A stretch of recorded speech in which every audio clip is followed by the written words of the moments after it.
नमस्कार साथियों, स्वागत है आप सभी का आपके अपने इस YouTube चैनल पर जिसका नाम है जीएस बूस्टर, जो कि पार्ट है तक्षशिला आईएएस बलिया का और मैं हूं अनुप उपाध्याय। साथियों, साल है 1857।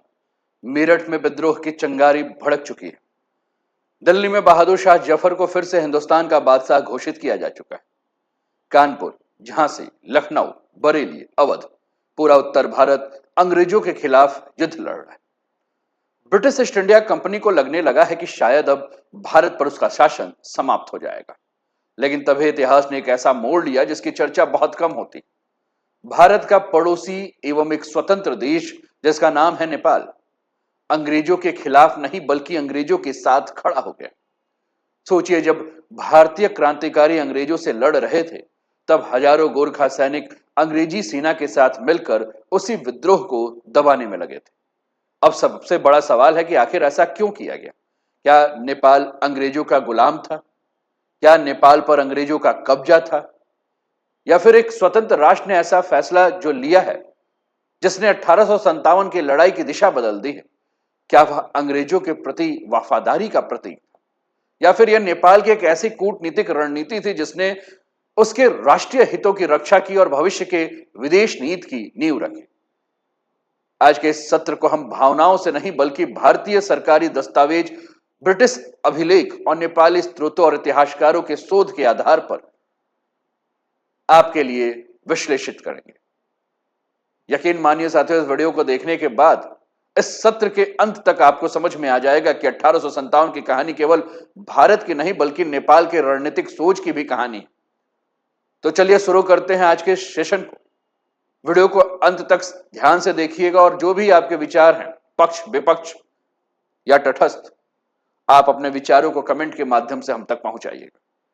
चैनल को अभी तक सब्सक्राइब नहीं किया तो चैनल को सब्सक्राइब करके बेल आइकन दबा दीजिए कि यहां आने वाले हर वीडियो का नोटिफिकेशन आप सभी को समय पर मिल सके। और आज का टॉपिक है, क्या नेपाल ने भारत से विश्वासघात किया? 1857 का सबसे बड़ा रहस्य जिससे हम आज पर्दा हटाएंगे। साथियों, आपके स्क्रीन पर यह तस्वीर जो नजर आ रही है, ये जो मैप नजर आ रही है, ये 1857 का भारत है। 1857 के जब भारत के बारे में बात कर रहे हैं साथियों, तो ये कश्मीर का क्षेत्र आपको देखने को मिल रहा है, ये नेपाल का विस्तार आपको देखने को मिल रहा है, ये राजपुताना है, ये अवध का प्रांत है। ये उस समय जब अंग्रेज थे, ये होलकर, सिंधिया आपको यहां देखने को मिल रहा है, ये गुजरात का क्षेत्र है। इधर आप देख रहे हैं तो रीवा है, नागपुर है। ये सारा उस समय का मैप का आपको विस्तार दिख रहा है। मैप जो है उस समय की स्थिति जो है, क्षेत्रीय स्थिति, क्षेत्र विस्तार दिख रहा है। अब प्रश्न यहीं से हो रहा है कि 1857 में आखिरकार नेपाल ने अंग्रेजों का साथ जो है वो क्यों दिया? साथियों, सबसे पहले हमें समझना होगा कि 1857 में नेपाल ने जो निर्णय लिया उसकी शुरुआत वास्तव में 1857 में नहीं हुई थी। उसकी पृष्ठभूमि लगभग 40 वर्ष पहले तैयार हो चुकी थी। यानी हमें 1814 तक वापस जाना होगा। 1814 से लेकर 1816 तक एंग्लो नेपाल युद्ध हुआ। 18वीं शताब्दी के अंत और 19वीं शताब्दी की शुरुआत में गोरखा राज्य लगातार अपने क्षेत्र का विस्तार कर रहा था। नेपाल ने कुमाऊं, गढ़वाल, सिक्किम के कुछ हिस्से और साथ में तराई के क्षेत्र में जो है वो अपना प्रभाव बढ़ा लिया था। दूसरी ओर ब्रिटिश ईस्ट इंडिया कंपनी भी उत्तर भारत में अपना नियंत्रण तेजी से बढ़ा रहे थे। साथियों, आप अपने स्क्रीन पर नेपाल किंगडम देखिए। यहां आपको पूर्व में सिक्किम यानी कि भूटान की सीमा के साथ ये मोरोंग का क्षेत्र है, ये तराई का क्षेत्र है, ये आपका बाईसी राजा का क्षेत्र, ये कुमाऊं का क्षेत्र देखिए, ये गढ़वाल का क्षेत्र, ये सिरमौर का क्षेत्र। पश्चिम में जाएंगे तो आपको सिख एम्पायर, ये कांगड़ा आपको देखने को मिल रहा है, और ये ब्रिटिश ईस्ट इंडिया कंपनी का विस्तार आपको देखने को मिल रहा है। ब्रिटिश ईस्ट इंडिया कंपनी में मैप में आपको लखनऊ, पटना, ये सारा स्थान जो है वो देखने को मिल रहा है। साथियों, 1792 में अगर हम बात करें तो आपको लहासा से लेकर यानी कि जो चाइना की तरफ से, तिब्बत की तरफ से जो क्विंग चाइना उस समय का राजतंत्र था, उसने 1792 पर जो है वो चाइना के ऊपर, नेपाल के ऊपर जो है ये आपका इन्वेशन का रूट भी जो है वो आपका आपकी स्क्रीन पर देखने को मिल रहा है। साथियों, हमने कहा कि एक तरफ नेपाल अपना विस्तार कर रहा था और वो विस्तार जो है वो कुमाऊं, गढ़वाल, सिक्किम के कुछ हिस्से और साथ में तराई के क्षेत्र तक अपना प्रभाव जो है बढ़ा लिया। तो दूसरी ओर ब्रिटिश ईस्ट इंडिया कंपनी भी उत्तर भारत में अपने नियंत्रण को तेजी से बढ़ा रही थी। दोनों शक्तियों की सीमाएं टकराने लगी और यहीं से युद्ध शुरू हुआ 1814 से 1816, जिसे हम एंग्लो नेपाल युद्ध के नाम से जानते हैं। यह युद्ध लगभग 2 वर्ष चला। गोरखा सैनिकों ने अद्भुत साहस दिखाया, लेकिन आधुनिक हथियारों और विशाल संसाधनों के कारण अंततः ब्रिटिश सेना को जो है वो बढ़त मिली और इसी के पश्चात जो है वह सुगौली की संधि हुई। युद्ध समाप्त होने के बाद जब सुगौली की संधि हुई तो यह संधि आधुनिक भारत नेपाल के संबंधों की आधारशिला मानी जाती। इस संधि के तहत नेपाल को अपने बड़े भूभाग छोड़ने पड़े। कुमाऊं, गढ़वाल और तराई के कई क्षेत्र ब्रिटिश ईस्ट इंडिया कंपनी के अधीन चले गए। लेकिन यहाँ एक बात बहुत महत्वपूर्ण है कि अंग्रेजों ने नेपाल पर कब्जा नहीं किया और यही सबसे बड़ा अंतर था कि भारत के अनेक राज्यों की तरह नेपाल को ब्रिटिश साम्राज्य में शामिल नहीं किया गया। नेपाल एक स्वतंत्र और संप्रभु राज्य बना रहा। ब्रिटेन ने काठमांडू में अपना ब्रिटिश रेजिडेंट जरूर नियुक्त कर दिया था ताकि दोनों देशों के बीच राजनीतिक और कूटनीतिक संपर्क जो है बना रहे। इसलिए कहना गलत होगा कि नेपाल अंग्रेजों का गुलाम था। वास्तविकता ये था कि नेपाल स्वतंत्र था, लेकिन उसे ब्रिटिश शक्ति के वास्तविक क्षमता का पूरा अंदाजा हो चुका था। और यही वह समय था जब नेपाल में राजा जो है, जिनका नाम है जंग बहादुर राणा, उनका उदय हुआ और 1857 में नेपाल की नीति जो है उनके द्वारा तय की गई। साथियों, 1846 में नेपाल में एक हत्याकांड हुआ, एक मास केयर हुआ जिसका नाम है कोट हत्याकांड। उसके बाद जंग बहादुर राणा सत्ता में सबसे शक्तिशाली व्यक्ति बनकर उभरे। राजा बने रहे, लेकिन वास्तविक शासन और विदेशी नीति पर नियंत्रण जंग बहादुर राणा के हाथ में जो है वो आ गया। उन्होंने नेपाल की विदेश नीति का मूल सिद्धांत अपनाया कि नेपाल की स्वतंत्रता हर कीमत पर सुरक्षित रहनी चाहिए और इसी सोच के तहत उन्होंने 1850 से लेकर 1851 में ब्रिटेन और फ्रांस की भी यात्रा की। उन्होंने अपने आंखों से यूरोप की औद्योगिक शक्ति, आधुनिक सेना और प्रशासनिक व्यवस्था को देखा। वापस लौटने के बाद उन्हें स्पष्ट हो गया कि ब्रिटिश साम्राज्य से सीधा टकराव नेपाल के हित में नहीं होगा। साथियों, आप अपने स्क्रीन पर ध्यान दीजिए, ये सिरमौर, ये गढ़वाल, ये कुमाऊं, ये एम्पायर ऑफ गोरखा दिख रहा है, ये सिक्किम का क्षेत्र जो है आपको देखने को मिल रहा है। यह नेपाल जो है वो ट्रीटी ऑफ सुगौली के बाद की कंडीशन दिख रही है। ये क्षेत्र जो है, यहाँ आपको महाकाली नदी आपको दिख रही है, जिससे कि हम शारदा नदी के नाम से यहाँ जान रहे हैं उत्तर प्रदेश में आने के बाद। ये 1816 की संधि के बाद ये सारे जो क्षेत्र, ये तराई का क्षेत्र आपको दिख रहा है, ये सिक्किम का क्षेत्र, ये मोरूंग का क्षेत्र जो दिख रहा है, यहाँ आप देखिए मेची नदी जो है, इसको इधर का बॉर्डर बनाया गया पूरब में, और पश्चिम में अगर आप देखें तो महाकाली नदी को बॉर्डर बनाया गया। तो यहां से यहां तक जो नेपाल आपको सिक्किम से लेकर सिरमौर तक नजर आ रहा था, वो नेपाल अब 1816 की संधि के बाद महाकाली से लेकर जो है वो मेची के बीच में हो गया। साथियों, 1857 तक आते आते नेपाल और ब्रिटेन के बीच संबंध पहले की तुलना में काफी स्थिर हो चुके थे। दोनों देशों के बीच अविश्वास पूरी तरह से समाप्त तो नहीं हुआ था, लेकिन सहयोग बढ़ने लगा था। ब्रिटिश सरकार नेपाल की सैन्य क्षमता को महत्व देती थी, जबकि नेपाल चाहता था कि उसकी स्वतंत्रता, सीमाएं और राणा शासन जो है सुरक्षित रहे। यानी दोनों देशों के बीच संबंध दोस्ती से अधिक रणनीतिक हितों के ऊपर जो है आधारित है।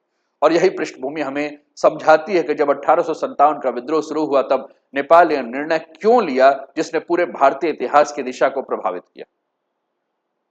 साथियों, अब एक प्रश्न यह है कि जब अंग्रेजों ने नेपाल से सहायता मांगी, तब जंग बहादुर राणा ने तुरंत हां क्यों किया? जंग बहादुर राणा की ऐसी कौन सी मजबूरी थी जो वो ब्रिटिशर्स के साथ खड़े हुए? साथियों, अभी तक हमने 1857 के पहले के नेपाल और ब्रिटेन के संबंध कैसे विकसित हुए इस पर चर्चा की, लेकिन अब सबसे महत्वपूर्ण प्रश्न, जब 1857 का विद्रोह शुरू हुआ तब वास्तव में क्या हुआ? क्या अंग्रेजों ने नेपाल से मदद मांगी थी? और मांगी थी तो कब मांगी थी? और जब मांगी थी तो जंग बहादुर राणा ने क्या जवाब दिया? और क्या वास्तव में नेपाली सेना ने भारत में युद्ध लड़ा? आइए इन सारी बातों को स्टेप बाय स्टेप जो है वो समझते हैं कुछ एविडेंस के साथ। साथियों, आपके स्क्रीन पर ये उस समय के लेटर हैं, आर्टिकल 7, आर्टिकल 8, आर्टिकल 9। इसके अलावा अगर हम बात करें साथियों, तो नेपाल की सबसे बड़ी रणनीति को लेकर हम आगे बढ़ते हैं और आपकी स्क्रीन पर जो ये तस्वीर है, ये है जंग बहादुर राणा। साथियों, अंग्रेजों ने नेपाल से सहायता मांगी 10 मई 1857। 10 मई 1857 मेरठ में विद्रोह शुरू हुआ और कुछ ही दिनों में दिल्ली भी विद्रोहियों के हाथ में चली गई। इसके बाद कानपुर, लखनऊ, झांसी, बरेली और अवध में भी अंग्रेजों की स्थिति तेजी से कमजोर होने लगी। ब्रिटिश सरकार को समझ में आ गया कि यह कोई छोटी बगावत नहीं बल्कि व्यापक सैन्य और राजनीतिक संकट है। और ऐसे स्थिति में तत्कालिक गवर्नर जनरल, जिनका मैं फोटो आपके स्क्रीन पर एक बार दिखाऊं, लॉर्ड कैनिंग आपके स्क्रीन पर आपको देखने को मिल रहे हैं। लॉर्ड कैनिंग ने उन सभी मित्र शासकों से सहायता मांगी जो अंग्रेजों के सहयोगी थे, और इन्हीं में सबसे महत्वपूर्ण नाम था वो था नेपाल। ब्रिटिश अभिलेख बताते हैं कि लॉर्ड कैनिंग और नेपाल दरबार के बीच लगातार पत्राचार हो रहा था, और इन पत्रों में ब्रिटिश सरकार ने नेपाल से सैनिक सहायता का औपचारिक अनुरोध भी किया। अब आते हैं सबसे महत्वपूर्ण प्रश्न पर कि क्या नेपाल ने बहुत सोच विचार के बाद सहायता दी। साथियों, इतिहासकारों के अनुसार जंग बहादुर राणा ने अपेक्षाकृत जल्दी निर्णय लिया कि नेपाल अंग्रेजों की सहायता करेगा। लेकिन ध्यान रखने योग्य बात यह है कि उन्होंने निर्णय अंग्रेजों के प्रति प्रेम या वफादारी के कारण नहीं लिया। उनकी सोच बिल्कुल अलग थी। उन्होंने माना कि यदि ब्रिटिश शासन पूरी तरह से टूट गया तो उत्तर भारत में लंबे समय तक अराजकता फैल सकती, और ऐसी स्थिति में नेपाल की सुरक्षा और राणा शासन दोनों के लिए जोखिम पैदा हो सकता है। इसलिए उन्होंने अपने राष्ट्रीय हित को प्राथमिकता देते हुए अंग्रेजों का साथ देने का निर्णय लिया। यानी यह निर्णय भावनात्मक नहीं बल्कि रणनीतिक था। फिर प्रश्न यह उठता है कि क्या नेपाल ने अपनी सेना भेजी थी। साथियों, सबसे पहले नेपाल ने सीमावर्ती क्षेत्रों की सुरक्षा के लिए अपने सैनिकों को भेजा। उसके बाद स्वयं जंग बहादुर राणा भी एक बड़ी नेपाली सेना का नेतृत्व करते हुए भारत पहुंच गए। अलग अलग ऐतिहासिक स्रोत सैनिकों की संख्या में थोड़ा अंतर बताते हैं। अधिकांश विश्वसनीय स्रोतों के अनुसार नेपाल ने लगभग 8,000 से लेकर 12,000 गोरखा सैनिक विभिन्न चरणों में ब्रिटिश अभियान के लिए उपलब्ध कराए। यह उस समय किसी भी सहयोगी राज्य द्वारा भेजी गई सबसे महत्वपूर्ण सैन्य सहायता थी। और उसके बाद गोरखा सेना ने जो है वो युद्ध लड़ा। अब गोरखा सेना ने कहां कहां युद्ध लड़ा उसको भी हम एक बार देख देते हैं। आपके स्क्रीन पर ये काठमांडू दरबार स्क्वायर की तत्कालीन तस्वीर है जो कि आपको आपकी स्क्रीन पर देखने को मिल रही है। ये लॉर्ड कैनिंग है, ये आपका गोरखा राइफल है। इसके अलावा हम बात करें तो ये 1857 के क्रांति की कुछ तस्वीरें जो हैं वो आप अपने स्क्रीन पर जो है वो देख रहे हैं। साथियों, ये उस समय का अवध है, 1857 के समय का अवध है, और ये अवध का विस्तार आप देख रहे हैं। सबसे पहले गोरखा जो आए वो गोरखपुर के क्षेत्र में है। नेपाल से सीमा से सटा हुआ गोरखपुर क्षेत्र अत्यंत महत्वपूर्ण था। यहां नेपाली सैनिकों ने ब्रिटिश सेना के साथ मिलकर विद्रोहियों के विरुद्ध अभियान चलाया, और इससे अंग्रेजों को नेपाल सीमा सुरक्षित रखने और पूर्वी उत्तर प्रदेश पर दोबारा नियंत्रण स्थापित करने में मदद मिली। दूसरा जो अभियान चला वो अवध के क्षेत्र में चला, क्योंकि 1857 के विद्रोह का सबसे बड़ा केंद्र जो था ये अवध था। बेगम हजरत महल के नेतृत्व में यहां अंग्रेजों का कड़ा प्रतिरोध मिल रहा था। नेपाल की सेना ने ब्रिटिश अभियान में भाग लेते हुए अवध के कई क्षेत्रों में सैन्य कार्यवाही की, इससे अंग्रेजों की स्थिति पहले की तुलना में मजबूत हो गई। तीसरा जो अभियान था वो था लखनऊ में, क्योंकि सबसे प्रसिद्ध अभियान 1857 का लखनऊ में था। लखनऊ को वापस अपने नियंत्रण में लेना अंग्रेजों के लिए अत्यंत आवश्यक था। 1858 में हुए अंतिम सैन्य अभियानों ने नेपाली सैनिकों ने ब्रिटिश सेना के साथ मिलकर महत्वपूर्ण भूमिका निभाई। यद्यपि मुख्य कमान ब्रिटिश अधिकारियों के ही हाथ में था, लेकिन गोरखा सैनिकों की अनुशासन, पर्वतीय युद्ध कौशल कला और युद्ध क्षमता के ब्रिटिश अधिकारियों ने अपने रिकॉर्ड में प्रशंसा की। और इन सबका परिणाम यह हुआ कि इस पूरे घटनाक्रम को अगर आप जोड़ कर देखते हैं तो जब अंग्रेज कई मोर्चों पे दबाव में थे, तब नेपाल से मिली सैन्य सहायता ने उन्हें अतिरिक्त सैनिक, सुरक्षित उत्तरी सीमा और पूर्वी उत्तर प्रदेश तथा अवध में अभियान चलाने की क्षमता प्रदान की। यह कहना सही नहीं होगा कि 1857 का विद्रोह केवल नेपाल की सहायता से दबाया गया। विद्रोह के दमन के पीछे ब्रिटिश सेना की अतिरिक्त टुकड़ियां, पंजाब और अन्य रियासतों से भी सहयोग और संसाधन उपलब्ध कराए गए। लेकिन यह भी उतना ही सत्य है कि नेपाल की सैन्य सहायता ब्रिटिश सफलता का एक महत्वपूर्ण घटक थे। अब अगला प्रश्न और भी ज्यादा रोचक है आपके लिए। नेपाल को इस सहयोग के बदले कुछ तो मिला होगा। क्या अंग्रेजों ने केवल धन्यवाद कहकर औपचारिकता निभा दी होगी, या नेपाल को इसके बदले कुछ प्रदान भी किया गया। साथियों, नेपाल को एक ऐसा राजनीतिक और क्षेत्रीय लाभ मिला जिसने आने वाले कई दशकों तक दोनों देशों के संबंधों को बदल दिया। नेपाल ने जब अंग्रेजों का साथ दिया 1857 की क्रांति पे, तो नेपाल के अंग्रेजों के प्रति वफादारी, भारत की स्वतंत्रता के खिलाफ सहयोग के पीछे कुछ कारण थे। इतिहासकार और आधिकारिक दस्तावेज का अध्ययन करने पर पता चलता है कि नेपाल के इस निर्णय के पीछे 5 कारण। पहला, राणा शासन और राजशाही की सुरक्षा करना। 1857 तक नेपाल में वास्तविक सत्ता जंग बहादुर राणा के हाथ में थी। 1846 के कोट हत्याकांड के बाद उन्होंने सत्ता अपने नियंत्रण में ले ली। नेपाल की स्वतंत्रता अपने शासन के स्थिरता के ऊपर जो है वो बनी हुई थी। भारत में ब्रिटिश शासन के पूरी तरह से अगर समाप्त हो जाता तो उत्तर भारत में लंबे समय तक सत्ता संघर्ष होता, गृह युद्ध होता, राजनीतिक अस्थिरता की संभावना बन सकती थी। नेपाल की खुली दक्षिणी सीमा को देखते हुए स्थिति उसके लिए काफी गंभीर सुरक्षा की चुनौती बन जाती है। इसलिए जंग बहादुर राणा किसी अनिश्चित भविष्य के बजाय एक ऐसे पड़ोसी को बेहतर मानते थे जिसकी शक्ति और व्यवहार को समझ चुके थे। सबसे दूसरा कारण था सुगौली की संधि और कूटनीतिक दायित्व। 1816 की सुगौली की संधि नेपाल को 1857 के अंग्रेजों की सैन्य सहायता देने के लिए कानूनी रूप से बाध्य करती थी। सुगौली संधि में ऐसा कुछ प्रावधान तो नहीं था, लेकिन फिर भी नेपाल को हर विद्रोह में ब्रिटेन की ओर से युद्ध लड़ना ही होगा, ऐसा कुछ भी नहीं कहा गया था। लेकिन संधि के बाद दोनों देशों के बीच एक स्थिर कूटनीतिक संबंध विकसित हो चुका था। नेपाल यह समझता था कि यदि वह संकट की घड़ी में सहयोग करेगा तो ब्रिटेन भविष्य में उसकी संप्रभुता और सुरक्षा में महत्व देगा। इसलिए निर्णय कानूनी मजबूरी से अधिक राजनीतिक समझदारी का था।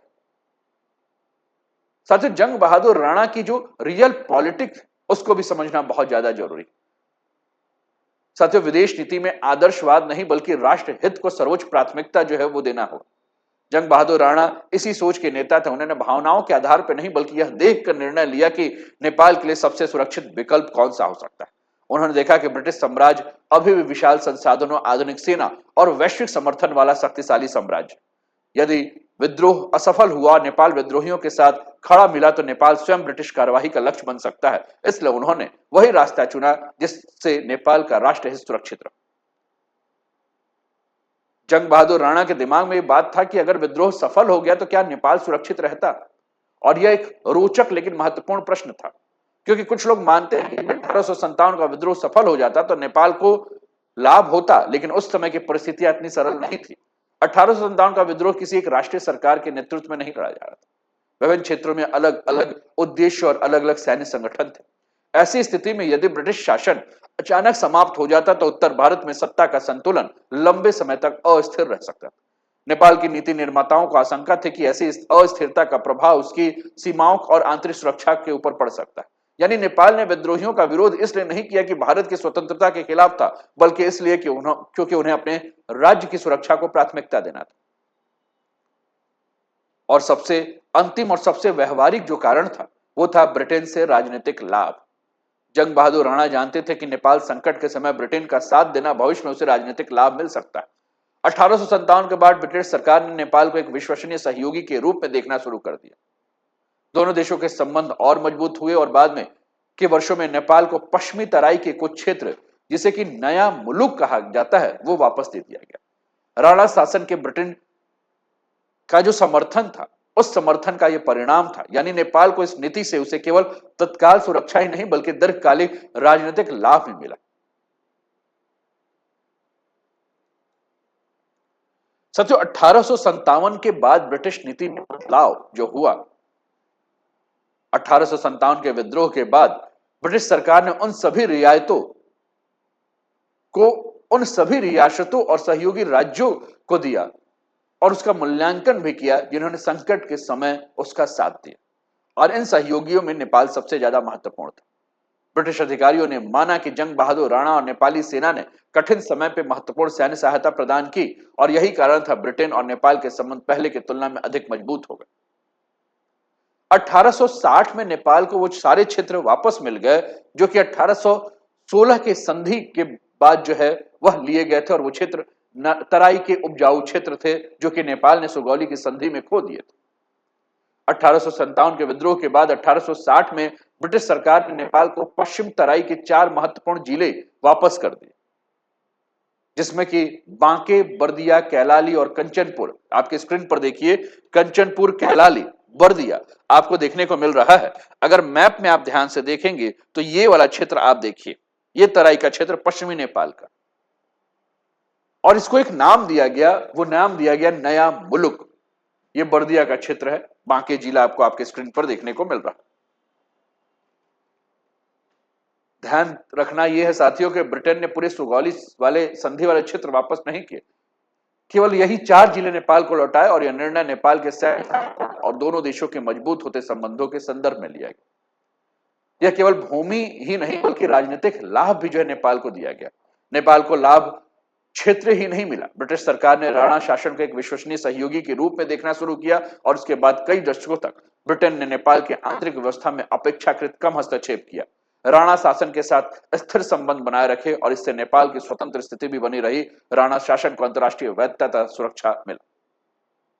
आज के समय की अगर हम बात करें साथियों, तो 1857 की घटना 21वीं सदी में हमारे लिए क्यों महत्वपूर्ण बन गई, उस पर हमें बात करना है।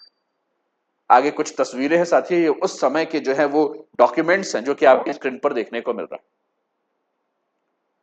साथियों, ये केवल इतिहास की एक पुरानी कहानी नहीं है, आज की अंतर्राष्ट्रीय राजनीति भी इसे कुछ ना कुछ सिखा के जाती है।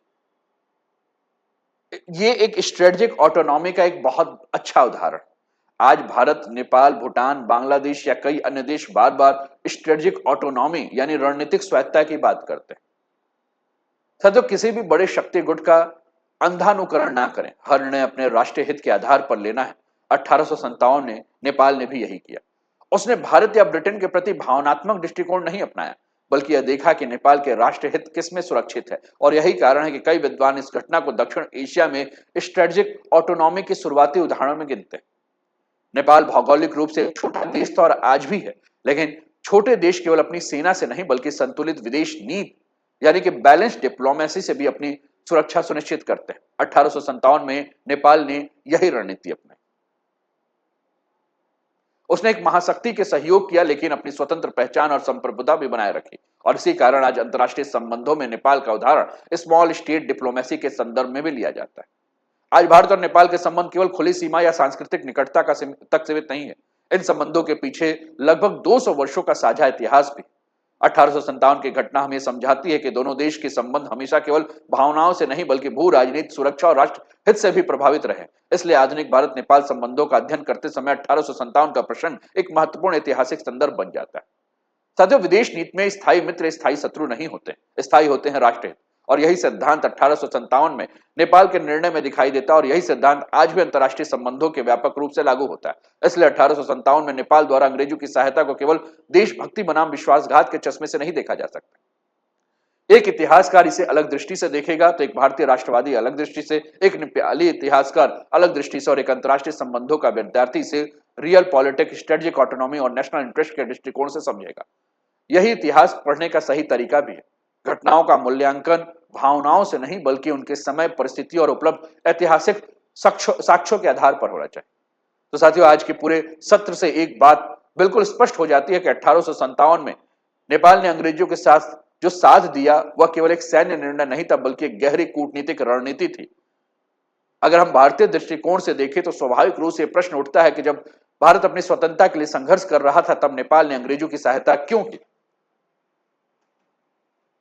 लेकिन यदि हम नेपाल के दृष्टिकोण से देखें तो वहां प्राथमिकता अलग थी। नेपाल का पहला लक्ष्य था अपनी स्वतंत्रता की रक्षा, अपने शासन की स्थिरता और अपने राष्ट्र हित को सुरक्षित रखना। और यही कारण था कि जंग बहादुर राणा ने भावनाओं के बजाय रियल पॉलिटिक का मार्ग चुना। और इतिहास बताता है कि इस निर्णय से नेपाल को राजनीतिक लाभ भी मिला, ब्रिटिश सरकार का विश्वास भी मिला। 1860 में पश्चिमी तराई के 4 जिले बांके, बर्दिया, कैलाली और कंचनपुर भी वापस मिले।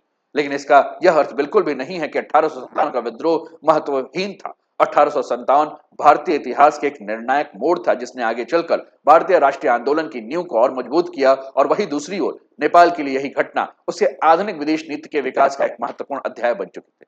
इसलिए इतिहास का अध्ययन करते समय हमें किसी भी घटना को केवल सही या गलत के आधार पर नहीं बल्कि उसके समय, परिस्थिति, राष्ट्रीय हित और उपलब्ध ऐतिहासिक साक्ष्यों के आधार पर समझना चाहिए। और यही इतिहास का वैज्ञानिक दृष्टिकोण है। यदि आज का यह विश्लेषण आपको उपयोगी लगा हो और इसे अपने मित्रों के साथ साझा करना आपको आवश्यक लगे तो जरूर साझा करें। कमेंट में यह भी बताइए कि यदि आप 1857 में नेपाल के प्रधानमंत्री जंग बहादुर राणा होते तो क्या आप भी यही निर्णय लेते या कोई दूसरा रास्ता चुनते, और चुनते भी तो क्यों चुनते।